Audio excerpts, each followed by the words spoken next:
Pendakian ke Gunung Gede sore itu awalnya terasa biasa saja, seperti pendakian-pendakian lain yang pernah kami lakukan sebelumnya. Tidak ada firasat aneh, tidak ada rasa was-was yang berlebihan. Aku, Dika, Rian, dan Sinta berangkat dengan niat sederhana, menjauh sebentar dari rutinitas, mencari udara dingin, dan menenangkan kepala yang sudah terlalu penuh oleh urusan kota. Jalur pendakian ramai, bahkan bisa dibilang terlalu ramai untuk ukuran gunung yang sering disebut sakral oleh banyak orang. Tawa pendaki lain bersahutan, suara langkah sepatu menghantam tanah bercampur dengan obrolan ringan dan bunyi ranting patah. Semuanya terasa normal, membumi, dan aman. Udara mulai dingin sejak kami melewati pintu rimba. Bau khas hutan pegunungan langsung menyergap hidung, campuran antara daun basah, tanah, dan kayu tua yang lapuk. Bagiku, itu bau yang menenangkan. Bau yang selalu membuat dada terasa lebih lega, seolah paru-paru benar-benar bekerja sebagaimana mestinya. Sinta berjalan di depan sambil sesekali berhenti mengambil foto.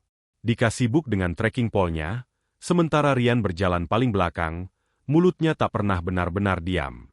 Sampai pos pertama, semuanya masih terasa ringan. Kami istirahat sebentar, minum, lalu melanjutkan perjalanan tanpa banyak pikir. Matahari mulai turun perlahan. Cahayanya menyelinap di antara celah pepohonan tinggi, membentuk garis-garis emas yang terlihat indah. Suasana sore itu seharusnya romantis, atau setidaknya damai. Perubahan itu mulai terasa setelah kami meninggalkan pos kedua. Awalnya cuma rasa dingin yang tidak biasa. Bukan dingin yang menusuk tulang seperti biasanya di gunung, tapi dingin yang terasa kosong. Seperti ada sesuatu yang menghisap kehangatan dari kulit, bukan karena suhu, tapi karena keberadaannya. Angin sering lewat, menyusup di antara batang pohon dan dedaunan, tapi setiap hembusannya membawa sensasi yang berbeda. Ada bau tanah basah yang aneh, lebih pekat dari biasanya. Bukan sekadar bau hujan atau lumpur, tapi bau yang membuat tenggorokan terasa berat, seperti aroma napas lama yang keluar dari mulut seseorang yang terlalu dekat. Aku sempat berhenti berjalan, menoleh ke kiri dan kanan, memastikan tidak ada apa-apa yang mencurigakan. Hutan terlihat sama saja. Pohon-pohon tinggi berdiri rapat, sebagian tertutup lumut tebal. Daun-daun kering berserakan di jalur, dan kabut tipis mulai turun perlahan. Tapi perasaan di dadaku tidak sejalan dengan apa yang kulihat. "Kalian ngerasa nggak sih?" tanyaku pelan. "Ngerasa apa?" Sinta menoleh sambil merapikan jaketnya. "Dingin aja, tapi aneh." Rian terkekeh. "Perasaan doang kali. Namanya juga gunung." Aku ingin percaya itu. Aku benar-benar ingin percaya bahwa semua ini hanya sugesti. Tapi setiap kali angin lewat, bulu kuduku selalu berdiri, dan jantungku berdegup sedikit lebih cepat dari seharusnya. Angin itu datang lagi. Lebih pelan, tapi lebih dekat. Kali ini baunya lebih jelas. Tanah basah, daun tua, dan sesuatu yang amis samar. Hampir seperti bau besi. Aku menahan napas tanpa sadar. Di sela-sela suara dedaunan yang bergesek, aku mendengar sesuatu yang membuat langkahku terhenti. Suara napas. Pelan, berat, dan teratur. Bukan suara napas kami, bukan juga suara hewan yang biasa kudengar di hutan. Ini terdengar tua, seolah berasal dari dada yang sudah terlalu lama menanggung beban. Suara itu tidak tergesa, tidak juga terganggu oleh keberadaan kami. Seperti memang sudah ada di sana sejak awal. "Kalian dengar itu?" bisikku. Dika berhenti dan menoleh. Rian masih berjalan beberapa langkah sebelum akhirnya ikut berhenti. Sinta mematung, wajahnya langsung berubah pucat. "Dengar apa?" tanya Dika, tapi nadanya tidak setenang biasanya. Rian mencoba mencairkan suasana. "Ah, itu paling suara angin sama pohon. Gunung lagi batu kali." Kami tertawa, refleks. Tawa yang dipaksakan, yang lebih berfungsi sebagai tameng daripada ungkapan humor. Tawa itu cepat mati, tenggelam di antara pepohonan yang kembali sunyi. Angin berhenti. Daun-daun tidak lagi bergesek. Bahkan serangga pun seakan menghilang. Tapi suara napas itu masih ada. Sekarang terdengar lebih jelas. Lebih dekat. Seperti berada tepat di belakang kami. Aku bisa merasakan sesuatu di tengkuku. Bukan sentuhan, tapi tekanan. Seolah ada mata yang menatap, terlalu fokus, terlalu dekat. Aku tidak berani menoleh. Kakiku terasa berat, seakan tanah di bawah sepatu mendadak lengket. Rian, suara Sinta bergetar. Jangan bercanda lagi. Rian tidak menjawab. Untuk pertama kalinya sejak aku mengenalnya, dia benar-benar diam. Aku bisa melihat bahunya sedikit tegang, napasnya tidak lagi teratur. Itu saja sudah cukup untuk membuat perutku mual. Suara napas itu berubah.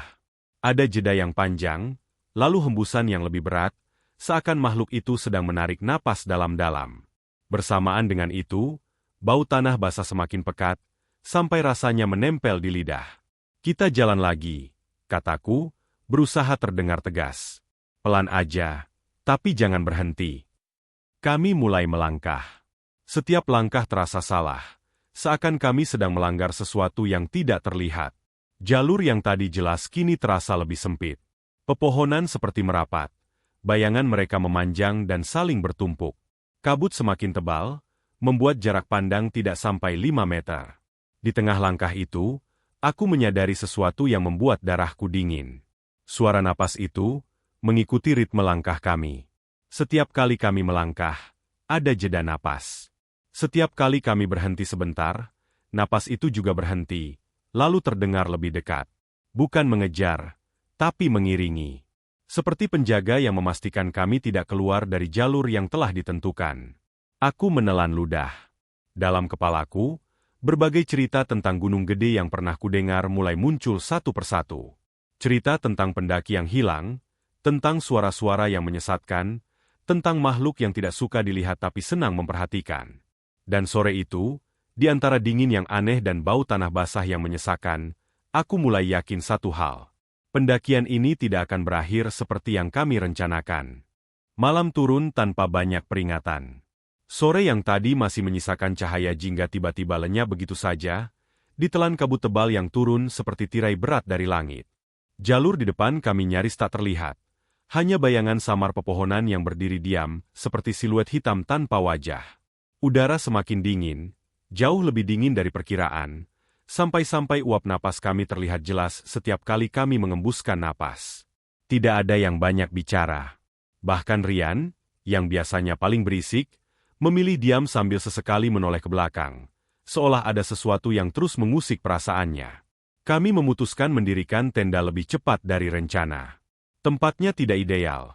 Tanahnya sedikit miring dan dikelilingi pepohonan besar, tapi kabut yang semakin tebal membuat kami tidak punya banyak pilihan. Jarak pandang mungkin hanya 2 atau 3 meter. Lampu senter pun seperti kalah. Cahayanya terpotong kabut dan jatuh ke tanah dalam bentuk lingkaran kecil yang menyedihkan. Kami memasang tenda berdekatan, hampir saling menempel, seolah jarak beberapa langkah saja terasa terlalu jauh dan berbahaya. Saat tenda akhirnya berdiri, rasa lega itu hanya bertahan sebentar. Hutan di malam hari punya suara yang berbeda. Kalau siang terdengar hidup, malam justru terasa seperti sedang mengawasi. Suara dedaunan yang bergesek terdengar lebih pelan tapi lebih tajam, seperti bisikan. Ada bunyi serangga, tapi tidak seramai biasanya. Jauh di kejauhan terdengar suara burung malam yang melengking sebentar lalu menghilang, meninggalkan kesunyian yang lebih menekan. Kami makan malam seadanya. Tidak ada yang benar-benar berselera. Sinta makan paling sedikit, wajahnya pucat dan matanya terus bergerak gelisah. Dika berusaha terlihat santai, tapi tangannya sedikit gemetar saat menuang air panas. Rian sempat membuka mulut, seolah ingin bercanda lagi, tapi akhirnya menutupnya tanpa mengeluarkan satu kata pun. Aku sendiri merasakan sesuatu mengganjal di dada, perasaan tidak nyaman yang tidak bisa dijelaskan, seperti sedang duduk di ruangan gelap sambil menunggu sesuatu terjadi. Setelah semua masuk ke tenda masing-masing, kami sepakat untuk mematikan lampu lebih awal. Kabut di luar semakin tebal, dan udara terasa lembab, seperti menempel di kulit. Di dalam tenda, aku berbaring sambil memeluk sleeping bag erat-erat. Suara napas teman-temanku terdengar samar dari tenda sebelah. Aku mencoba memejamkan mata, memaksa pikiran untuk tenang, meyakinkan diri bahwa semua ini hanya efek lelah dan sugesti. Entah berapa lama aku tertidur, tapi ketika mataku terbuka lagi, suasana di dalam tenda terasa berbeda. Sunyi. Terlalu sunyi. Tidak ada suara angin, tidak ada gesekan daun. Bahkan serangga pun seperti menghilang. Jam di ponselku menunjukkan pukul 2 lewat sedikit. Udara di dalam tenda terasa lebih dingin dari sebelumnya, dan bulu kuduku langsung berdiri tanpa alasan yang jelas. Lalu aku mendengarnya.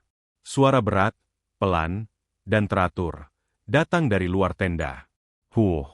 Haah. Aku membeku. Napasku langsung tertahan di tenggorokan. Itu bukan suara langkah kaki. Tidak ada ranting patah. Tidak ada gesekan daun. Hanya suara napas. Sangat dekat. Terlalu dekat untuk sesuatu yang seharusnya berada di luar tenda. Setiap hembusan terdengar jelas, seolah sumbernya hanya beberapa senti dari kain tipis yang memisahkan kami. Aku menahan napas, takut sekecil apapun suara dari dalam tenda akan menarik perhatian sesuatu di luar. Jantungku berdegup begitu keras sampai rasanya bisa terdengar. Dalam kepalaku, aku mencoba mencari penjelasan logis.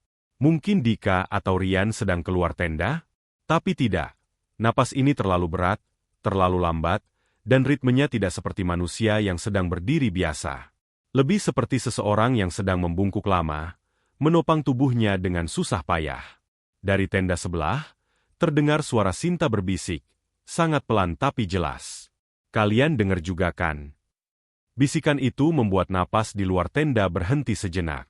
Hanya 1 detik, tapi cukup untuk membuat darahku terasa dingin. Lalu napas itu terdengar lagi, kali ini lebih dekat, seolah sumbernya berpindah. Aku bisa merasakan getaran halus di tanah, bukan langkah, tapi tekanan, seperti sesuatu yang berat sedang menyesuaikan posisinya. Tidak ada yang menjawab Sinta. Aku yakin Dika dan Rian juga terjaga. Aku bisa merasakan ketegangan itu, meski kami terpisah oleh kain tenda.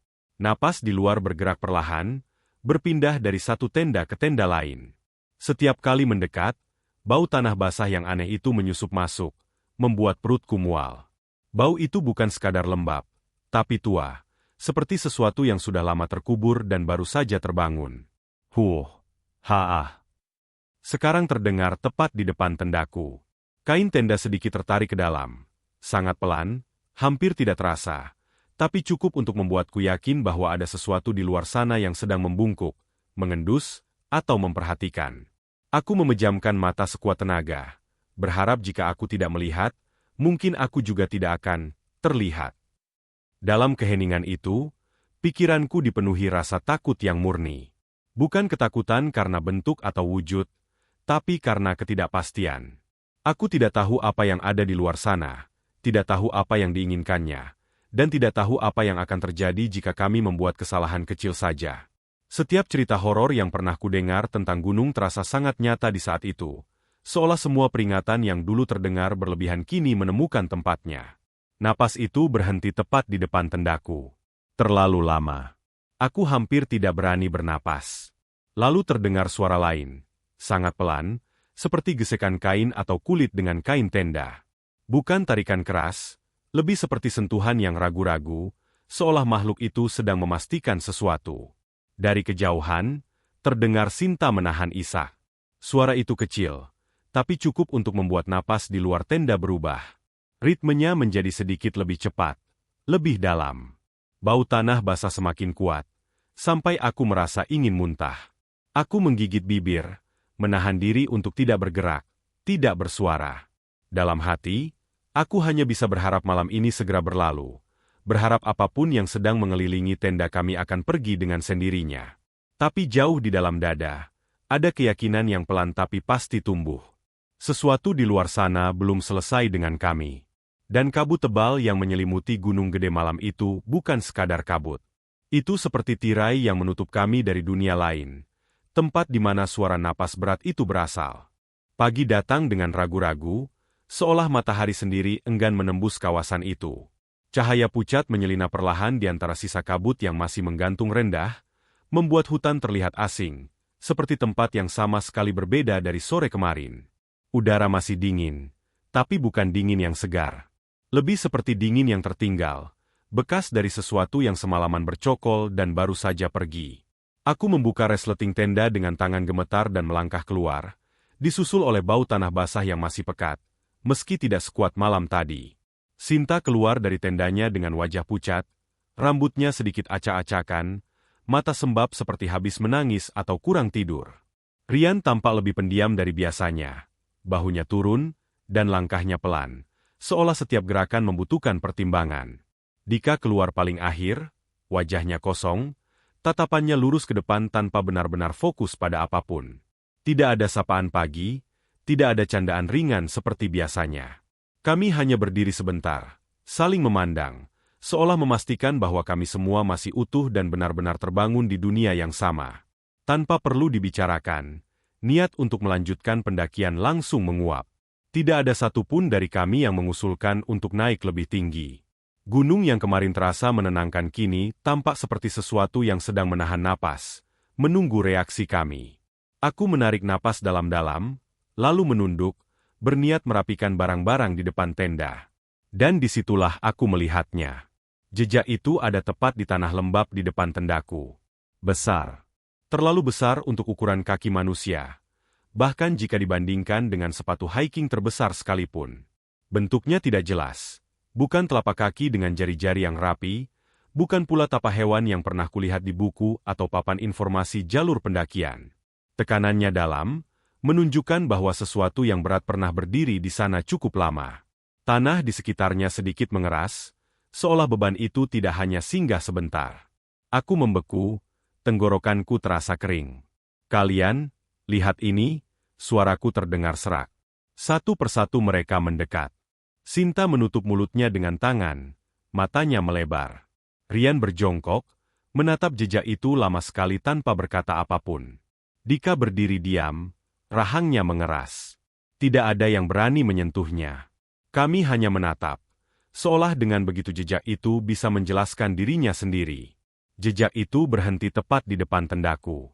Tidak ada jejak lanjutan yang menjauh, tidak ada tanda-tanda pergerakan ke arah lain. Seolah makhluk itu datang, berdiri lama di situ, lalu menghilang begitu saja. Aku bisa membayangkan posisinya. Membungkuk sedikit, napas beratnya mengembun di udara malam, mengisi ruang di antara kami dengan bau tanah basah yang menyesakan. Bayangan itu membuat perutku mual. Ini, bukan hewan, gumam Rian akhirnya. Suaranya pelan, hampir tidak terdengar. Dan jelas bukan manusia, tambah Sinta, suaranya bergetar. Aku menelan ludah. Dalam kepalaku, suara napas malam tadi terputar ulang, menyatu dengan gambaran jejak ini. Semua potongan itu membentuk sesuatu yang utuh, sesuatu yang tidak ingin kuterima. Aku mengalihkan pandangan, mencoba mencari jejak lain di sekitar, berharap menemukan penjelasan logis. Tapi tanah di luar radius itu bersih, hanya jejak sepatu kami sendiri yang berserakan, tak beraturan. Dika akhirnya bicara, suaranya terdengar lebih rendah dari biasanya. Tadi malam aku mimpi. Kami semua menoleh padanya. Ada yang bisik. Lanjutnya. Ia mengusap wajahnya dengan tangan, seolah berusaha menghapus sisa mimpi itu. Suaranya berat. Dekat banget. Dia bilang, kita ganggu tempat tidurnya. Kalimat itu jatuh di antara kami seperti batu. Tidak ada yang langsung bereaksi. Hutan di sekitar kami sunyi, seakan ikut mendengarkan.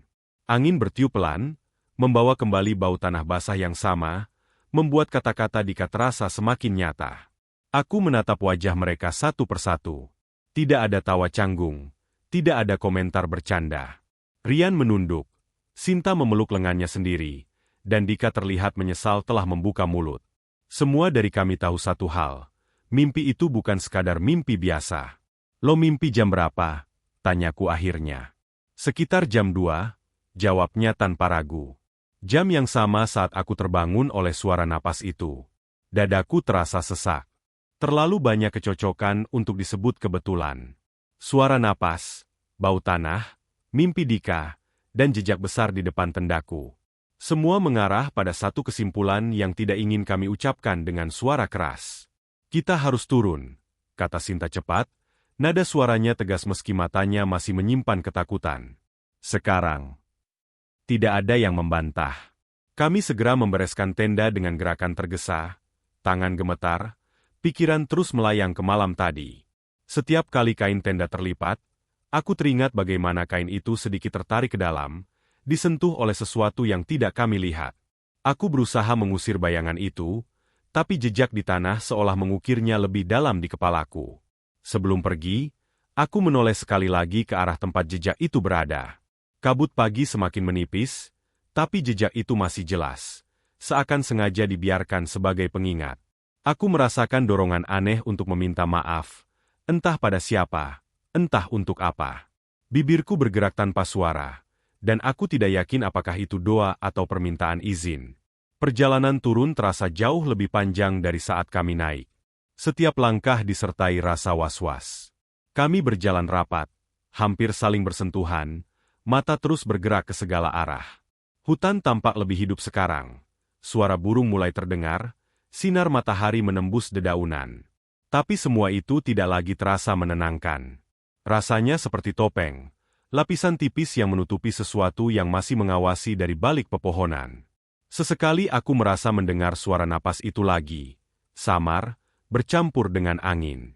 Tapi setiap kali aku berhenti dan mendengarkan, yang tersisa hanya suara langkah kami sendiri. Aku tidak tahu apakah itu hanya sisa ketakutan yang menempel, atau peringatan bahwa kami belum sepenuhnya keluar dari wilayahnya. Saat akhirnya kami mendekati jalur yang lebih ramai, suara pendaki lain mulai terdengar. Tawa, obrolan, dan langkah kaki yang familiar terasa seperti jangkar, menarik kami kembali ke dunia yang terasa lebih aman. Tapi bahkan di tengah keramaian itu, aku tahu sesuatu telah berubah. Gunung itu telah menunjukkan bahwa kami bukan sekadar tamu yang lewat tanpa konsekuensi. Dan jejak yang berhenti di depan tendaku akan selalu mengingatkanku bahwa ada tempat-tempat yang seharusnya tidak kami ganggu, tidak peduli seberapa biasa niat awal kami. Langkah kami menuruni jalur terasa tergesa tapi juga tertahan, seperti ada dua kekuatan yang saling menarik tubuh kami ke arah berlawanan. Di satu sisi, naluri ingin segera keluar dari kawasan itu mendorong kaki untuk terus bergerak. Di sisi lain, rasa takut yang kental membuat setiap langkah terasa berat, seolah tanah di bawah sepatu mencoba menahan kami agar tidak pergi. Hutan pagi itu tampak terlalu diam. Tidak ada angin yang menggerakkan dedaunan, tidak ada suara ranting patah, bahkan burung-burung yang tadi sempat terdengar kini kembali menghilang.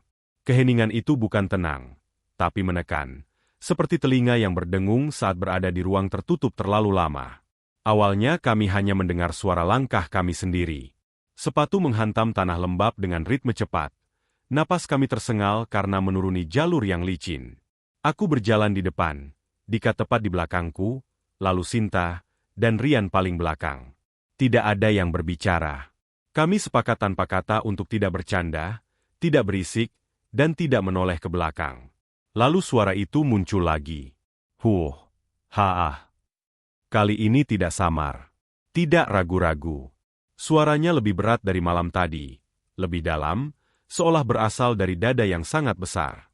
Setiap hembusan napas terdengar penuh amarah, seperti dengusan seseorang yang terganggu. Suara itu datang dari arah belakang kami, mengikuti jalur yang sama, tidak tergesa tapi pasti. Pepohonan di sekitar tetap diam, tidak ada angin yang bisa disalahkan. Suara itu berdiri sendiri, telanjang, tanpa pembungkus alam. Langkah kami melambat tanpa sadar. Dengarkan, bisik Sinta, suaranya hampir pecah. Aku mengangguk meski tahu dia mungkin tidak melihat. Tenggorokanku kering, lidahku terasa keluh. Aku ingin berlari, tapi kakiku tidak mau menurut. Ada rasa takut yang lebih tua dari logika. Rasa takut yang berkata bahwa berlari hanya akan membuat segalanya lebih buruk. Napas itu semakin dekat. Aku bisa merasakan getarannya di udara, seperti tekanan yang mendorong punggung. Bau tanah basah kembali muncul, kali ini bercampur dengan sesuatu yang lebih tajam, seperti bau besi berkarat. Setiap tarikan napas makhluk itu membuat udara di sekitarku terasa lebih dingin. Rian tiba-tiba berhenti. "Rian, jangan berhenti," bisik Dika panik. Tapi Rian sudah berbalik. Aku mendengar suara napasnya terhenti seketika, diikuti oleh bunyi tubuh jatuh ke tanah. Aku menoleh sedikit, cukup untuk melihat Rian terduduk di jalur. Wajahnya pucat seperti tidak ada darah sama sekali. Matanya terbuka lebar, menatap sesuatu di belakang kami yang tidak bisa kulihat. Itu, suaranya gemetar, hampir tidak keluar. Tinggi banget, matanya putih. Sinta menjerit tertahan, menutup mulutnya sendiri sebelum suara itu terlalu keras. Dika membeku, tangannya mencengkeram tali tas dengan kuat. Aku sendiri merasakan jantungku seperti berhenti berdetak sesaat. Kata-kata Rian menggantung di udara, cukup untuk melukiskan gambaran yang tidak ingin kulihat, tapi tidak cukup untuk memberiku keberanian untuk memastikan. Aku tidak berani menoleh. Saat itu juga, hawa di sekitar kami berubah drastis. Dingin yang tadi hanya terasa di kulit kini menusuk sampai ke tulang, seperti ribuan jarum kecil yang menusuk dari dalam. Napasku keluar dalam uap tebal, padahal matahari sudah cukup tinggi. Aku merasa seperti berdiri di dalam bayangan sesuatu yang sangat besar. Napas itu kini tidak lagi di belakang. Aku merasakannya tepat di sampingku. Haah. Suara itu begitu dekat sampai aku bisa merasakan hembusannya di telingaku. Rambut halus di tengkuku berdiri, kulitku merinding keras.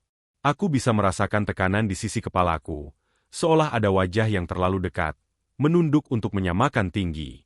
Lalu sesuatu terjadi.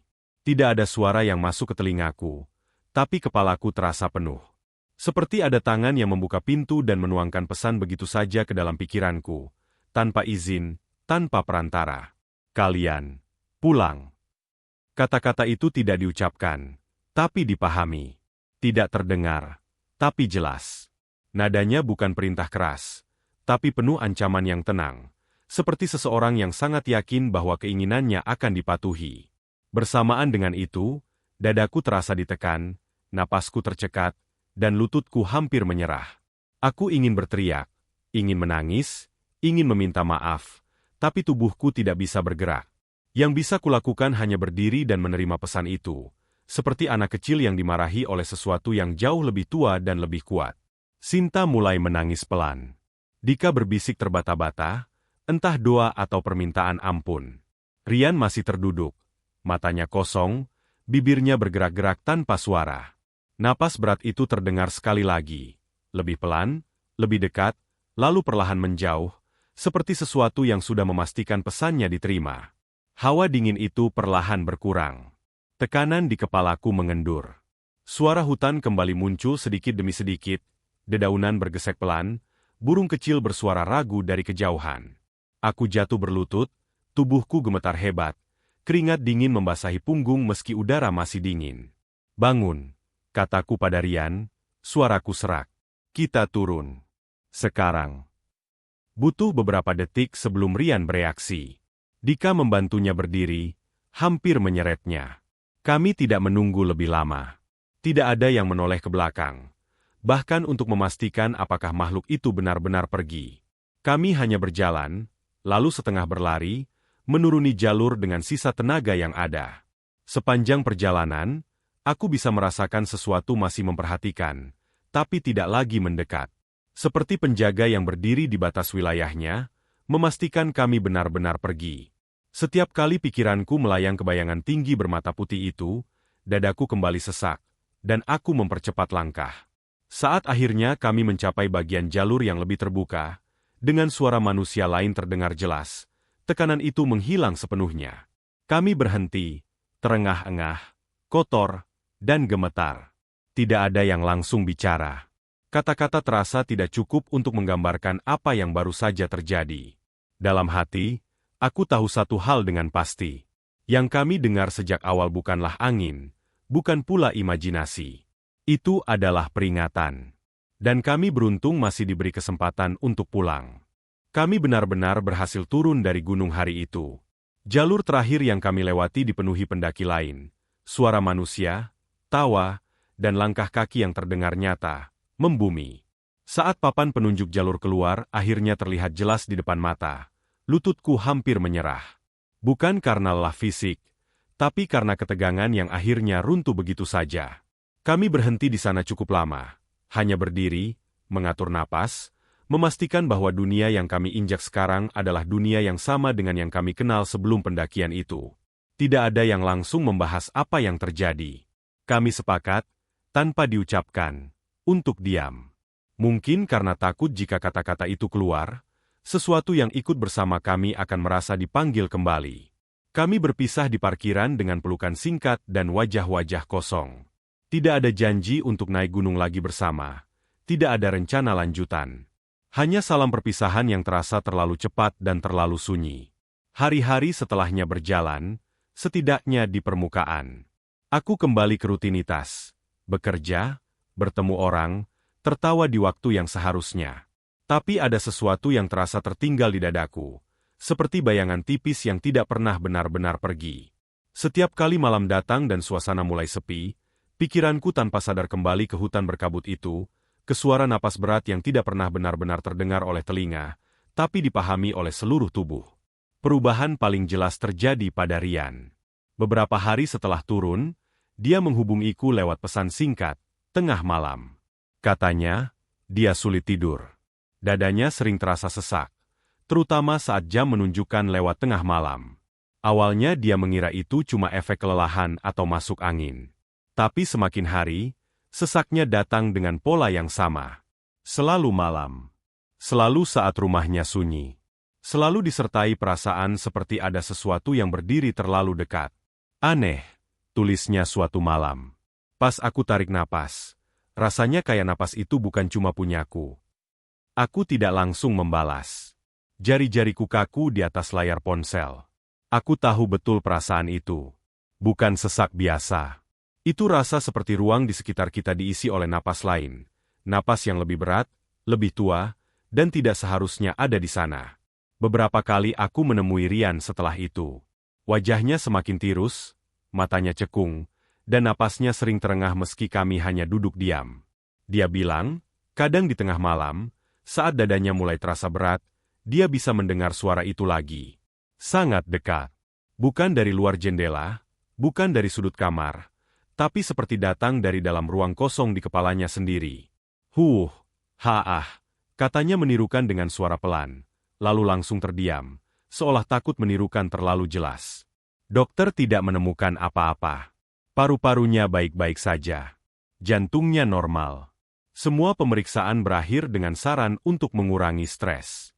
Tapi Rian tahu, dan aku tahu, ini bukan sekadar stres. Ini seperti ada sesuatu yang ikut turun bersama kami. Atau mungkin, tidak pernah benar-benar turun. Dika dan Sinta juga berubah, meski tidak separah Rian. Dika jadi lebih pendiam. Dia berhenti mendaki gunung sama sekali, bahkan menolak ajakan sekadar naik bukit kecil. Sinta sering terbangun malam-malam karena mimpi buruk.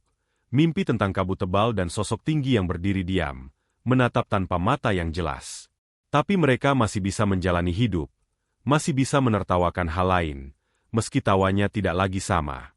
Aku sendiri, aku membawa perubahan itu dalam diam. Sejak kejadian di Gunung Gede, hubunganku dengan angin tidak pernah sama. Dulu, angin malam adalah hal yang menenangkan. Sekarang, setiap kali angin lewat dan terasa hangat menyentuh tengkuku, bulu kuduku langsung berdiri. Ada jeda sepersekian detik di mana tubuhku bersiap, menunggu napas berat itu terdengar lagi. Menunggu tekanan di kepala, atau pesan yang masuk tanpa suara. Kadang aku berdiri di teras rumah, malam hari, merokok sendirian. Angin lewat pelan, menyentuh leher, dan untuk sesaat aku membeku. Di kepalaku, kenangan itu muncul begitu jelas. Kabut, jalur sempit, jejak besar di tanah. Rian yang jatuh terduduk sambil menunjuk sesuatu yang tidak kulihat. Dan suara itu, yang tidak pernah benar-benar bersuara.